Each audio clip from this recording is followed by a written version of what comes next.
प्रिय दर्शकों नमस्कार। आप सभी का ज्योतिष शास्त्र स्वागत है। मित्रों, इस बार मकर संक्रांति नजदीक आ रही है और हर व्यक्ति मकर संक्रांति के बारे में जानना चाहता है कि ये मकर संक्रांति किस वर्ग के लिए शुभदायक रहेगी तो किस वर्ग के लिए अशुभदायक भी रहेगी, और मकर संक्रांति का किस स्थान में निवास बताया गया है, क्या इसका भक्षण बताया गया है, क्या इनका वस्त्र बताया गया है, इत्यादि बातों को जानने के लिए हर व्यक्ति उत्सुक रहता है। तो आज हम मकर संक्रांति के बारे में चर्चा करेंगे कि मकर संक्रांति किस तारीख को और किस मास में मनाई जाएगी। तो इस बार जो मकर संक्रांति है वो माघ कृष्ण पक्ष एकादशी बुधवार के दिन अर्थात अंग्रेजी दिनांक 14 जनवरी 2026 को मकर संक्रांति मनाई जाएगी। और मकर संक्रांति का जो प्रवेश टाइम रहेगा वो दिन के 3:07 पर रहेगा। दिन के 3:07 में सूर्य देव मकर राशि में प्रवेश करेंगे। ज्यों ही सूर्यदेव मकर राशि में प्रवेश करेंगे त्यों ही मकर संक्रांति मनाई जाएगी। तो इस बार जो मकर संक्रांति का जो फल है वो विशेष करके बड़े पदों पर रहने वाले अधिकारी वर्ग के लिए अच्छा रहेगा। तो बड़े पदों पर जैसे कोई फर्स्ट ग्रेड का हो या कोई बड़ा राजनेता दल वाला नेता हो या कोई राजनीति करने वाला नेता हो, कहने का मतलब ये कि जो ऊंचे पदों तक बैठे हुए व्यक्ति है उन उन सभी के लिए ये जो मकर संक्रांति शुभदायक रहेगी। उन अधिक्षक वर्गों के लिए ये मकर संक्रांति अच्छा रहेगी, उनके सुखद रहेगी, उनके लिए अच्छा योगदान मानी जाएगी।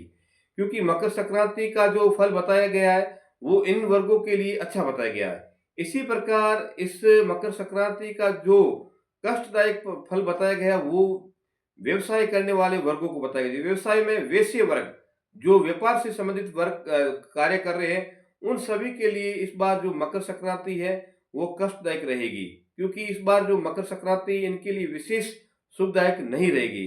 क्योंकि जो वार है, जो बुधवार है, वो मंदाकिनी वार से माना जाता है। इसी प्रकार जो नक्षत्र है, नक्षत्र को भी मंदाकिनी नाम से जाना जाता है। इन दोनों का नाम मंदाकिनी होने से, इस प्रकार इन दोनों के नाम होने के कारण से ही व्यापारी वर्ग के लिए ये जो मकर संक्रांति वो शुभदायक नहीं मानी गई है।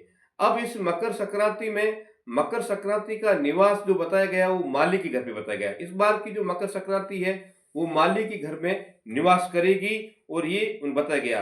और जब भी ये मकर संक्रांति आएगी उसमें ये बालवकरण होगा और इनका जो वाहन होगा वो मकर संक्रांति का जो वाहन है वो शेर बताया गया, व्याघ्र बताया गया, और उपवाहन है जो इसका वो बताया गया अश्व। और इस मकर संक्रांति के जो वस्त्र होंगे वो पीले रंग के होंगे और इनके हाथ में गदा होगा और इनका जो भक्षण करने का जो पात्र है वो चांदी का होगा और इनके जो भक्षण होगा वो खीर होगा, खीर और दूध।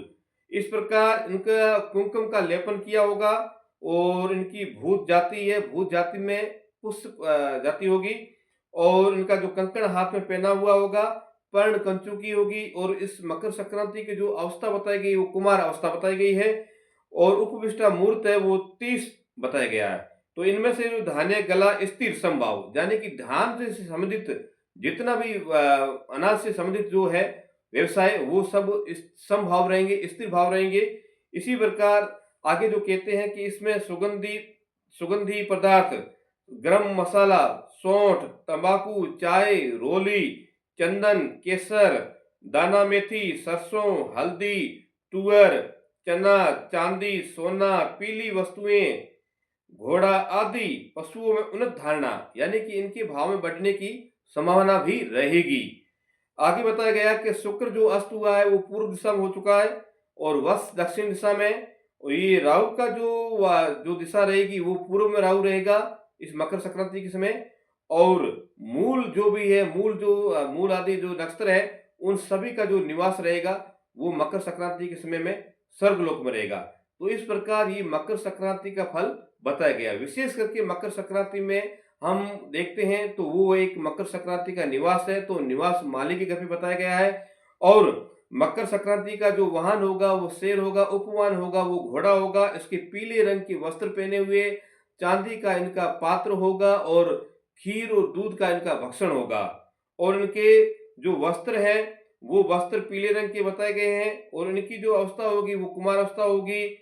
और इस मकर संक्रांति के कारण से मूर्त है वो 30 धान्य गला स्थिर सम रहेगा।